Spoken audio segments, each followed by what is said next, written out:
চীনের হাইনান প্রদেশে অনুষ্ঠেয় দ্য বোয়াং ফোরাম ফর এশিয়ার বার্ষিক সম্মেলনে আজ বৃহস্পতিবার ২৭ মার্চ বক্তব্য দেবেন প্রধান উপদেষ্টা ডক্টর মোহাম্মদ ইউনূস। সম্মেলনটির উদ্বোধনী অধিবেশনে স্থানীয় সময় সকাল 11:30টায় প্রধান উপদেষ্টার বক্তব্য দেওয়ার কথা রয়েছে।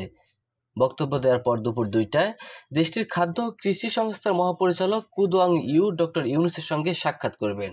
এছাড়া জাতিসংঘের সাবেক মহাসচিব বান কি মুন ও রাশিয়ার উপপ্রধানমন্ত্রীর সঙ্গে প্রধান উপদেষ্টার সাক্ষাতের কথা রয়েছে।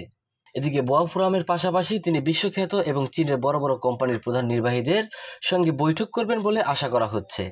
আগামীকাল শুক্রবার ২৮ মার্চ বেজিংয়ে অধ্যাপক ইউনূস ও চীনের প্রেসিডেন্ট শি জিনপিং এর মধ্যে প্রথম দ্বিপাক্ষিক বৈঠক অনুষ্ঠিত হবে।